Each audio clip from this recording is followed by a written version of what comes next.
Hello everyone, welcome back to Sill's Pocats, or welcome to Sill's Pocats. Welcome after a month's long silence. I don't even really have an excuse for it. I wasn't even that busy, but we're back. Hooray! And because I have completely forgotten how to film videos and how to have constructive thoughts on camera, we're gonna do a very simple video today. We are going to talk about a project that I have been doing since the beginning of this year, which is to use this ratty little thing to basically write down all the books that I buy, and then to mark, or remark upon, I should say, whether or not I actually managed to finish them, and then to record numbers every single month from bought books to unhauled / DNF'd books from the physical TBR, that is, to read books, and then to compile the numbers in the end and figure out if I managed to have negative or positive movement in the physical TBR. Spoiler alert to the current situation, I suppose, is that I am massively in the minus, which I am very happy about. Does that mean that my collection of books is shrinking? No. It just means that I'm reading, or at least reading and unhauling, faster than I'm buying. Listen, I got a job for the first, I'm working 20 hours a week for the first time now, and unfortunately that came with a good amount of money, which I didn't previously have every month. So I started buying books. I should probably put a stop to this at some point, but here we are. Anyway, so let's talk about July's numbers. Let's talk about that, shall we? So, in July, I bought a total of 21 books. Well, bought and was gifted, because it was my birthday month, so, you know, I'm innocent. I'm not really, I'm really not, but I pretend that a lot of the books I bought in July were birthday gifts to me. Okay, so please everyone go with the program. However, I did read 25 books off of my physical TBR, which gave me a whopping -4 TBR movement, aka 4 books off the physical TBR. And I started dividing all the books that I got throughout the year by months at this point. So like I said, we have 21 books in July, and I've managed to already read 15 of those, which means that only 6 of them are going towards the continuously growing TBR that I have in this house and on my shelves. So let's talk about all the books I got, and the ones I read, and the ones I haven't read yet, and what's happening, what's going on, and so on and so forth. I think I'm gonna just start with the ones that I haven't read yet, so the 6 that are, you know, on the physical TBR now. Let me grab them from back here. Alright, so to start off, let's go with the one that I've started now, and also, in all fairness and my defense, this arrived on the very last day of July, so there was absolutely no way for me to get to it, and that is The Emperor of Gladness by Ocean Vuong. I'm reading this for a friend's book club, Steph. Say hi to Steph for me, I'm going to link her down below. And I started this today, because it is actually July 1st. When this video is going up. Who knows anything in this household? I'm already about 1/3 through. I'm on page 134. I'm really enjoying this so far. This is the longest Ocean Vuong book I've ever seen. When it arrived, I was like, oh my god. Long. It's like close to 400 pages. Good gracious. Anyway, so this I'm obviously currently reading, and it's not going to stay on the TBR for much longer. I have a feeling. Now, the other ones are books that I most definitively have not started yet, but I do want to get to them, especially one of them, because I'm really excited for it very soon. So there's no rhyme or reason for this now. I think I'm going to go with the ones that I think I got first throughout the month, which would be I Strahd, The Memoirs of a Vampire by P.N. Elrod, and Darker Than the Storm by Freda Warrington. I got both of these used from my favourite English bookstore in the city that I live nearby, because there's not a lot of, like, fully English bookstores in Germany, in case you didn't know, but here we are. So this one, obviously, obviously for the ones who know, not obviously for the ones who don't, this is, the I Strahd book is in reference to Strahd, the villain of the Curse of Strahd D&D campaign. I know that there's a lot of books that have to do with, like, D&D lore and D&D history that everyone has agreed on, and I know that there's various different authors who've written anything in the canon, and this is actually the first one that I've ever picked up.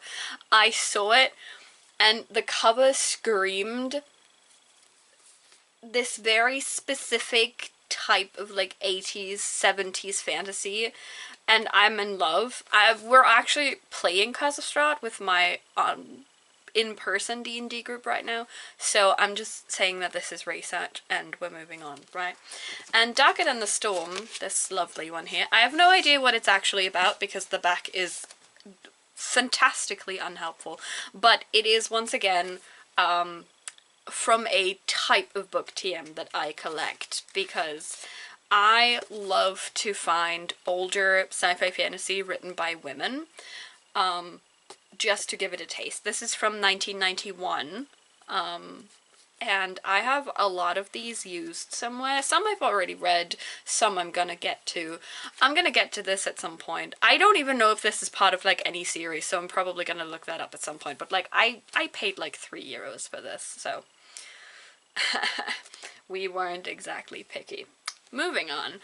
So these two of these big ones are actual birthday presents. One of them arrived on the day of my birthday party, so I'm pretending that it's a birthday gift from me to myself. So in terms of the birthday gifts, we have Life by Gwyneth Jones. I've read one other book by Gwyneth Jones before, and I have 4 more of hers now with this one in total.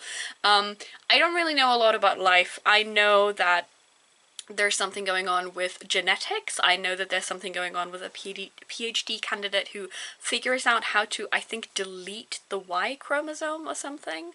And I'm already excited because I really love reading older sci-fi that has anything to do with gender fuckery, because they're often incredibly interesting in how they deal with gender, particularly when they are not written by cis white men.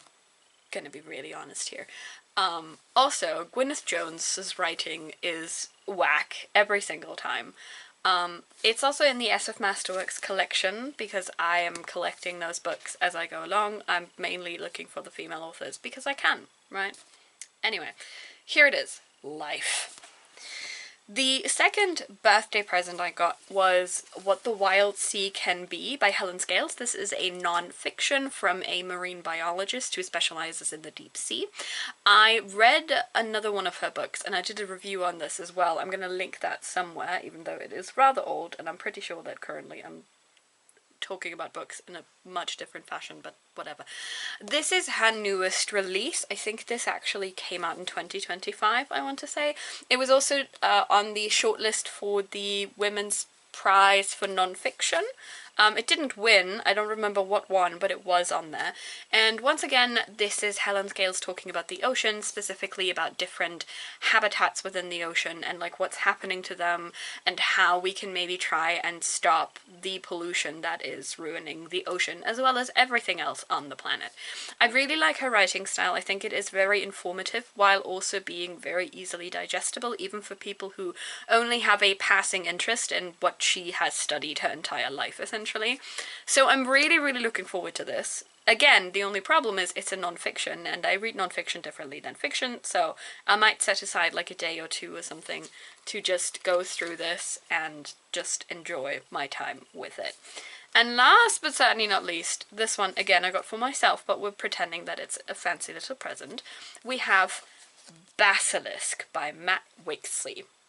I mean, first of all, take that cover and just... I was actually expecting a different cover because my website where I ordered this had a different cover. I was incredibly surprised by this, and I adore it. So, Basilisk is, I think, the best way to describe this that I've heard other people say is this is House of Leaves, but on crack and also online.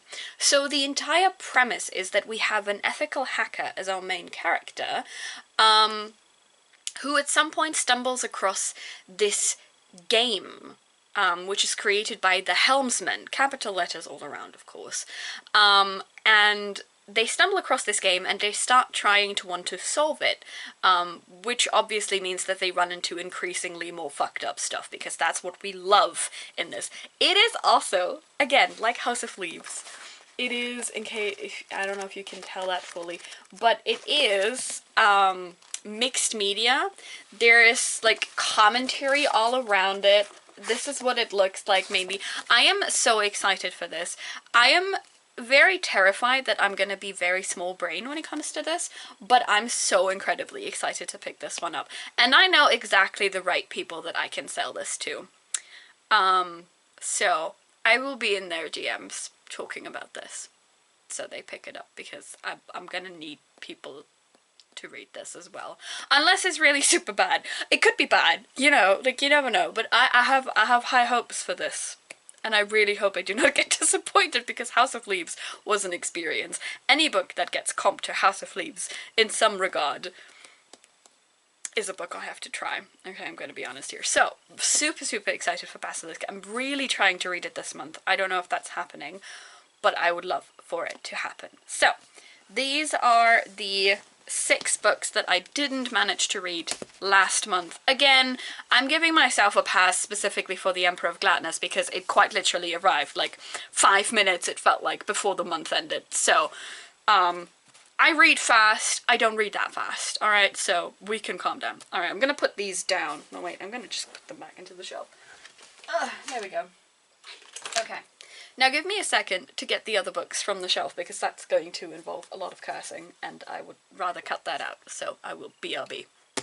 Okay, you can't see them, fortunately, but they are on my lap in 2 piles, because, once again, these are 15 books.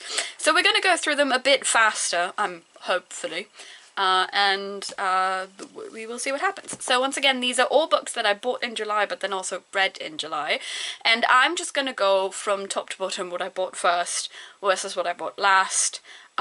This is most definitely not the order in which I read them, because some of these I got to almost immediately after I got them. Some of them I read way later in the month, but we don't care about this here. We only care about the fact that I read 15 of the 21 books I bought in July, which is a great feat. Thank you very much.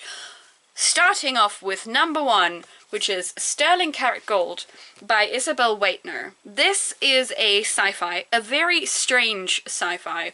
It talks about a lot about police brutality, it talks about gender inequality, it talks about being attacked for who you are, but also there's time travel, and then there's spaceships, and there's bullfighters who are actually not bullfighters, but rather a metaphor, so to speak, of specifically street violence that you get pulled into when you are from a marginalized gender/group that you get signed up for without wanting to sign up for them. I don't know how else to describe this book except weird. I had a great time with it. But still. Weird. If you like weird sci-fi, you should try this one. Just give it a shot. There's nothing I can tell you about this book that is gonna make sense, so try it at your own risk. It's like 200 pages, so, you know, you're gonna be in great hands. Go for it. Knock yourself out.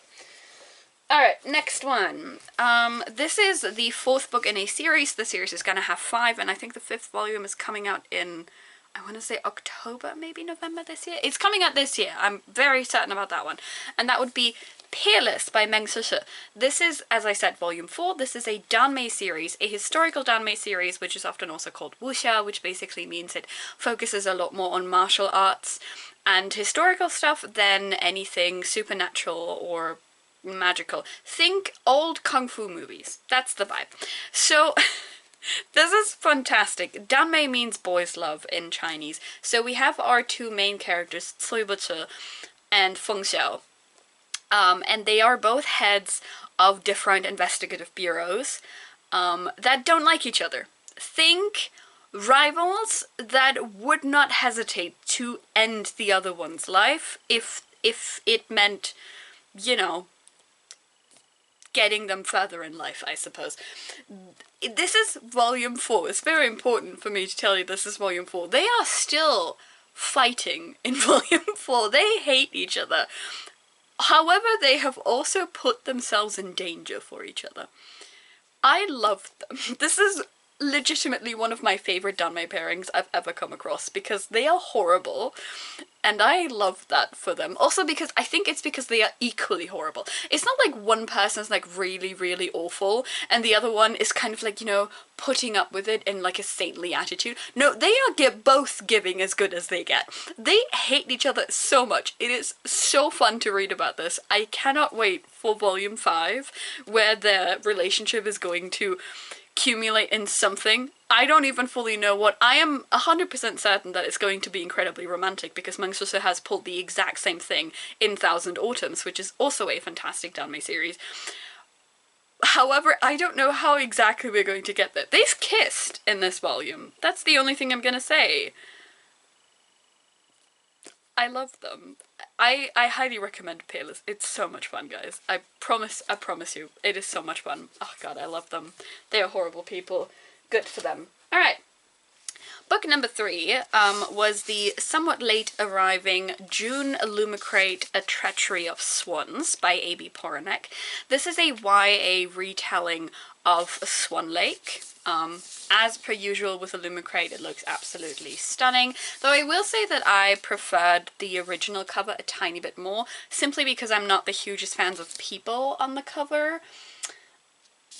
I'm very sorry about that. I enjoyed this one. It wasn't the best that I've read, and it also wasn't the best A.B. Poranek book I've read.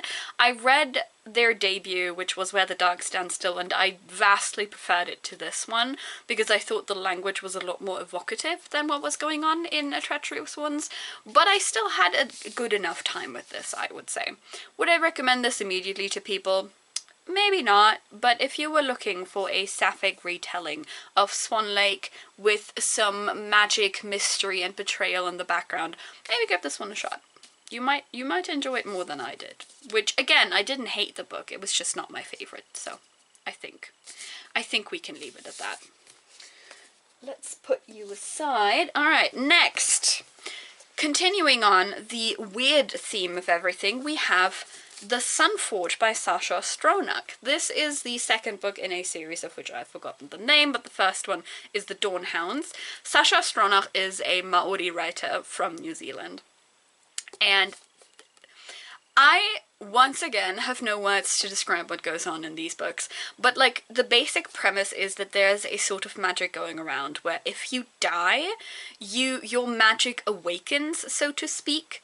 And now you are essentially, to a certain extent, immortal, but every time you die, you return to the place where violence was first committed onto you.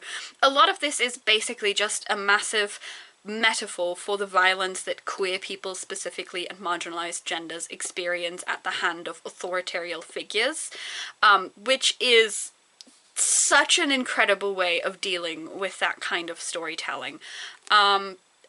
Especially the second book was a lot wilder than the first, because the Dawnhound still had a coherent narrative. Sunforge doesn't, but it intentionally doesn't have it. So I really liked it.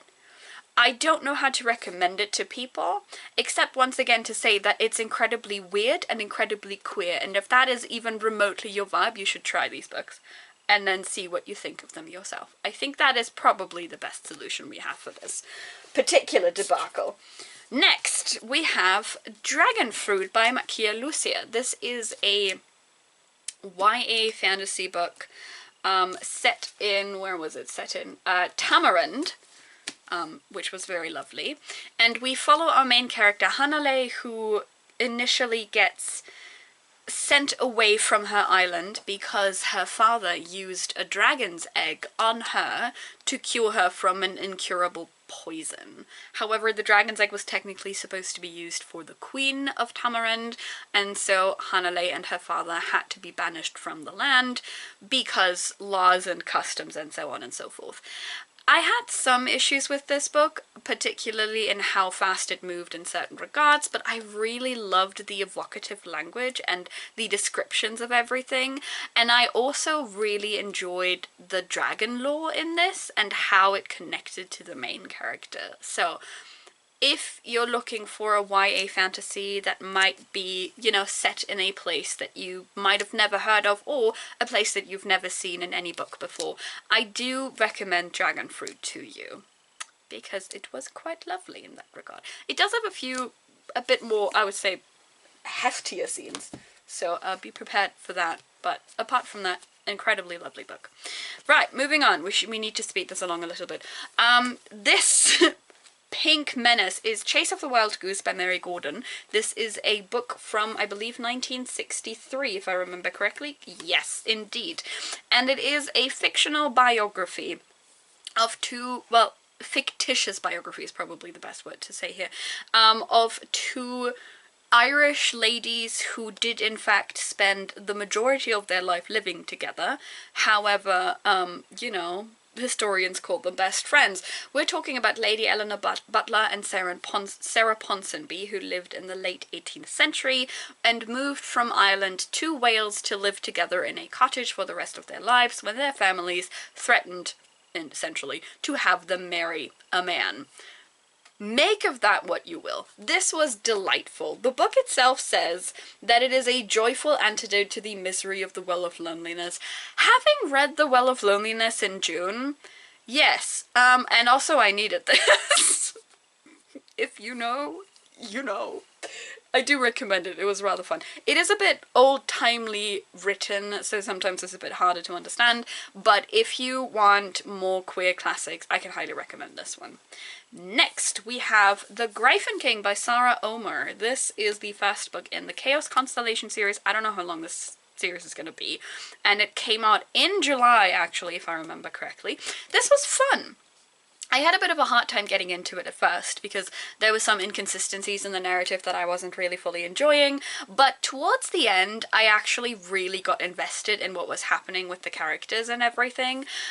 So this is about two characters. We have two POVs. We have Batar, who is a child of the Red Steppe, and he is Gryphon marked, so when he was younger he was attacked by a Gryphon and actually managed to slay it, and he has the scars to prove it, and he is now invading the entire country, entire continent really, and is now marching towards the kingdom of Dumakra, which is a kingdom that has a bunch of harpy warriors, all of whom are women, who ride on Pegasuses and are very menacing and lovely. One of those harpy knights is Nora Zultama, the daughter of the current Sultan of Dumakra, and she is, again, she's one of those harpy warriors. She's fantastic. I love her very much. I love her character. She is a bitch, and I mean that as a compliment, and like I said, I had a bit of a trouble starting this, but once it picked up, I was really invested in this, and I'm actually really looking forward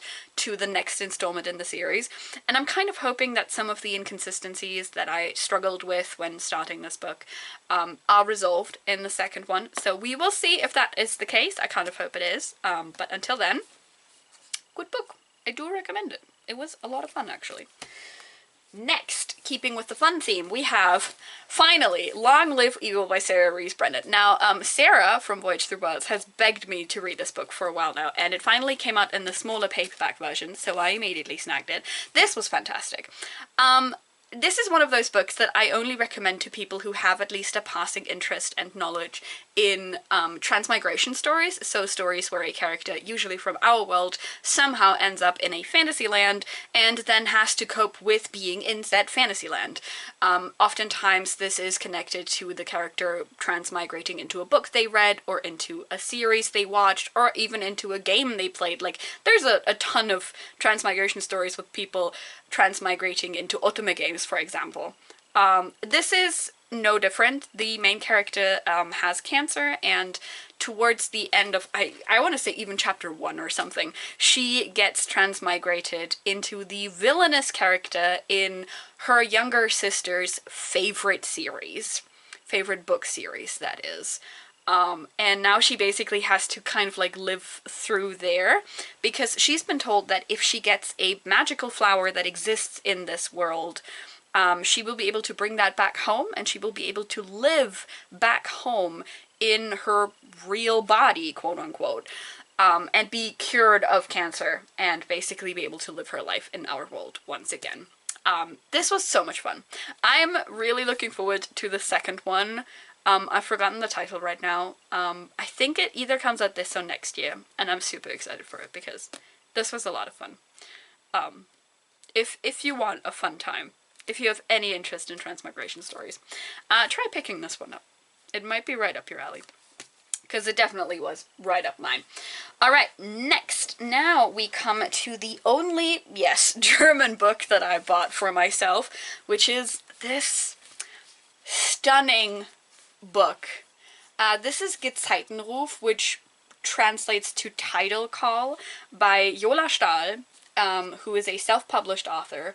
So all of my German besties, get yourself a copy of this. I paid like 20 euros for this, I want to say, which is incredibly cheap for the amount of detailing you get. And this is a sapphic fantasy inspired by Arthurian legends. On one hand, we have Muriel, who is a knight, and who is trying to gather a dragon's heart to heal her king, who is terminally ill. And on the other hand, we have a druid called Glenna, who very much would like for creatures to not be sacrificed for a king. Thank you very much. I really enjoyed their love story. I really enjoyed everything else, and the language, impeccable. The writing style of this is so great.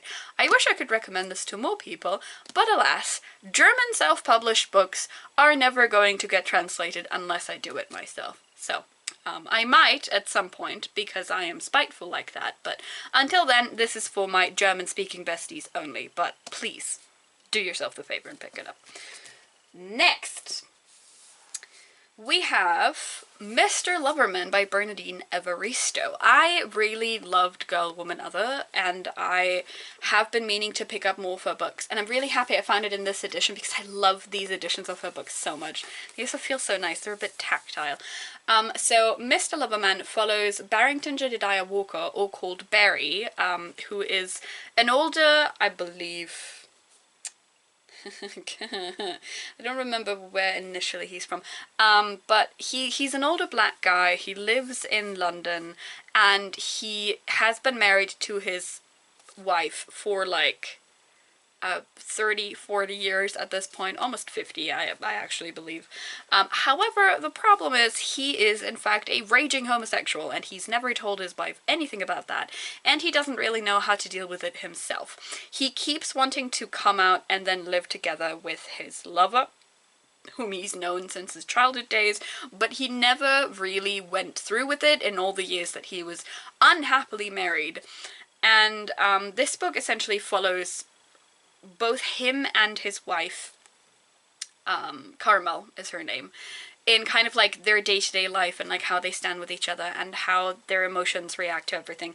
I struggled with this book, not because it's not greatly written, because it is. It's Bernardine Evaristo. I trust this woman to write just about anything and make it sound amazing. What I struggled with is the inherent and rampant misogyny throughout this book.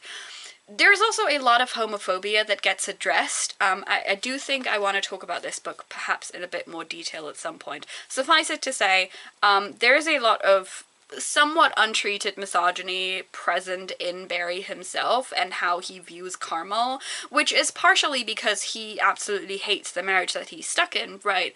But there was so much in there that made me violently uncomfortable as a queer woman myself. So is this book worth a read? Yes, absolutely. Please know that there is a lot of misogyny, specifically surrounding the whole, like, cheating on your wife with your male lover type misogyny, while then also talking about your wife in a rather derogatory manner. So, are both of these characters incredibly fallible? Yes. Carmel is also not necessarily a good person. There's a lot of moments where she initiates a lot of homophobia towards Barry or towards other people. She's a member of a church, which also has a lot of homophobic things to say about a lot of gay people. So, you know, they are both not necessarily great people. This is not me trying to say that Carmel suffers while never being made into a three-dimensional person. In fact, all characters in this book are incredibly three-dimensional, which also is one of the reasons it was such a struggle for me to read. So, recommend it as a book. Be careful with some of the topics that this book raises, is my best suggestion to this. Alright, next one, we have To the Moon by Jang Ryujin. This is translated from Korean, I believe. Yes.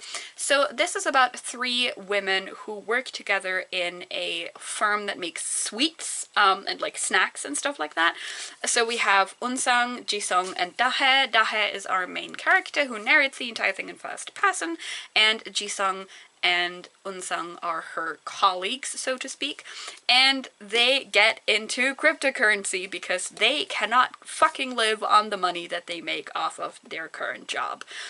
I find it quite amusing that this book starts out with a content note, essentially saying something along the lines of like, the financial and investment scenarios depicted in this book are completely fictional and for entertainment purposes only. This book is not intended as financial or investment advice.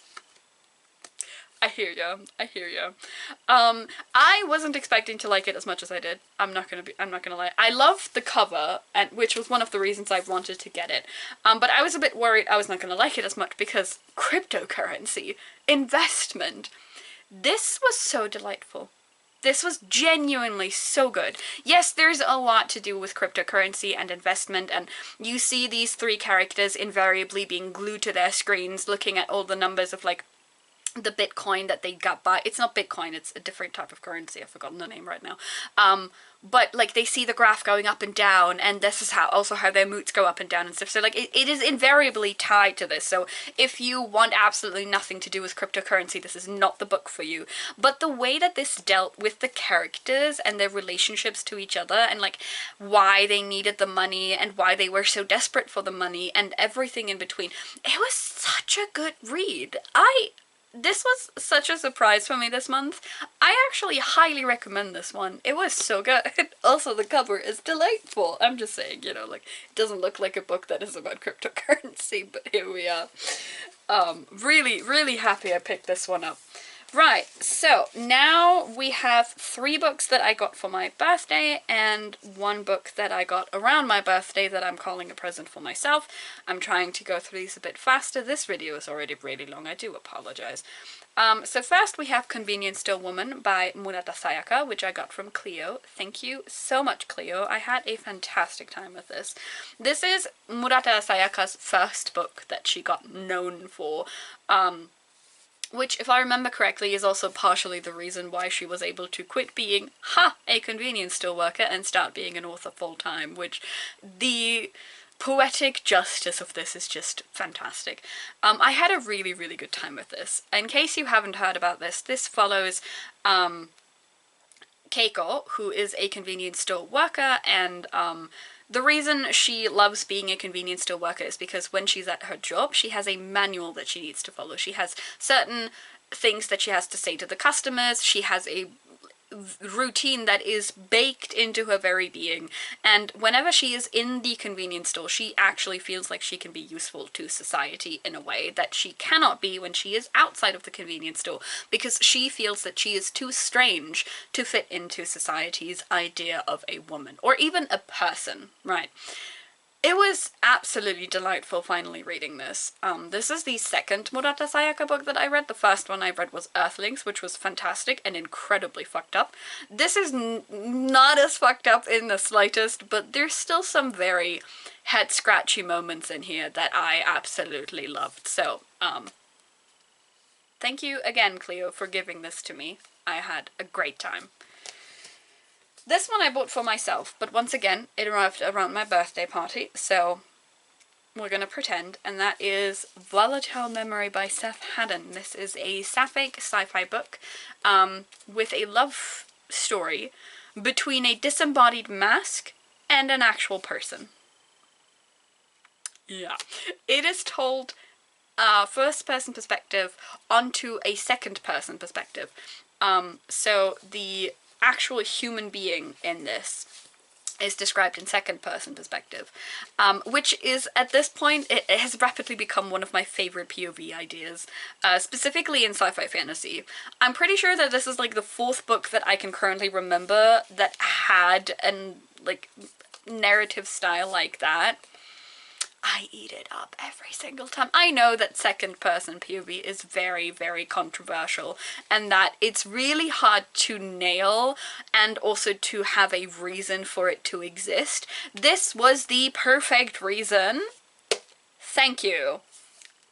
I had a good time with this. There were some elements that were a bit rushed to me personally, like, I didn't think the love story needed to be this prevalent, especially because this is the 2nd book and I believe a planned duology. But you know what? At the end of the day, who cares? It was fun. I had a great time. And also it's rather short, so, you know, love that. Then we have my 2 birthday books left. We have, on one hand, Graveyard Shift by Emil Rio and Oranges Are Not the Only Fruit by Jeanette Winterson. So Graveyard Shift is, it's by the same author who wrote If We Were Villains, which I highly enjoyed when it came out. I know that not everyone loves it, but I do, so I don't care. And Graveyard Shift is a novella set in a single night between characters who are rather insomniac in nature. Some of them genuinely diagnosed insomniac, some others just do not sleep and should be going the fuck to bed. And they usually meet around a graveyard, and all of a sudden there's something really weird going on, and they try to figure out what exactly is happening there. It has a very open ending, which I found a bold choice, but I quite liked it, actually. I know that some people really wanted more of this book, and were like, oh my god, I was finally invested, and now you stop talking about what's happening here. But personally, I loved it. I had a great time with this. And Oranges Are Not the Only Fruit is the 1st book, I believe, that Jeanette Winterson ever brought out. This is the 3rd book I'm reading by her. It is not my favorite, but that is because my favorite is Gut Symmetries. Gut Symmetries is queer and has cannibalism, so there is not a whole lot that Jeanette Winterson could write that could top that for me. I had a good time with Oranges Are Not the Only Fruit. It's kind of autofiction, kind of fictionalized, about this girl called Jeanette, who is born to be God's elect. Her mother adopted her, but consistently says that this is because God put her into this family. And she grows up in this Pentecostal family. However, at some point she turns out to be incredibly, incredibly lesbian, which obviously is a problem with everything that goes on in her family. And there is not really a solution to a lot of the problems this book talks about, but a lot of the struggles of a young queer person growing up in an environment that was really, really against her being queer struck a lot of nerves with me, so I had a fantastic time with this. Once again, it was not as good as Gut Symmetries, but that's a very unfair expectation for me to have for this book. So, I still had a great time with this. And I'm very, very happy that I got to receive a copy of this. Alright, so this was probably a very long, rambly video. I do apologize for that. Actually, I don't. You guys usually enjoy this stuff anyway. This is your podcast. You're welcome. So once again, to summarize, I bought 21 books. I have not read 6 of them, but I did read 15, which is a fantastic number, if I dare say so myself. And I'm really looking forward to the ones that I have bought in July but haven't managed to read in July. And let's just go over the official numbers really quickly because we're already here, so might as well. So like I said, I am in the minus for TBR movement for the entire year of 2025 so far. We are at, so we started January with -3, then we added 3 books in February, bringing us to a whooping 0. Then we had a very good month in March with -17. Love that. And another really good month in April with -11, bringing us to a total TBR movement of -28. In May, we went a bit overboard and we got a +5 to the TBR. But in June and July, we managed to ring that back in. We had a -3 and a -4 respectively, which brings us to a total of minus 30 books on the physical TBR. Once again, this doesn't mean that my book collection is shrinking. In fact, I am closer to 1,000 books owned than ever before. However, this means I am really good this year at reading the books that I actually buy, and also reading the books that I have on my shelves, which I am very, very happy about, because, you know, at the end of the day, I will never stop collecting books, but I would like to get to a point where I know that I'm going to be reading the books that I buy, and I'm not just buying them for the fun of it, you know what I mean? So, I'm very happy with that minus 30. I am aiming higher, if possible. I would love a minus 50. I don't know if that's gonna happen. Maybe if I put a stop to buying so many books, but again, I also don't know if that's gonna happen. But like minus 50 or something like that would be an absolute dream to get. But I will also settle for not falling above minus 30, you know? Like, I will settle with minus 30 if this is the extent of what we can do with the TBR. Anyway, let me know in the comments down below if you are doing something similar like I am, if you're either trying to read your entire physical TBR, or if you are also, like me, just containing it in the sense that you're trying to tell yourself, hey, as long as I read more than I buy, I don't have a problem, which we both know is a lie, but, you know, whatever makes us happy. So let me know in the comments down below if you have any plans like that for physical TBR management. And also feel free to let me know in the comments down below if you have read any of the books that I talked about, and whether or not you liked them. As always, I hope that you have a nice reading experience going forward into the second half of the year, and I will see you soon. Hopefully, that is.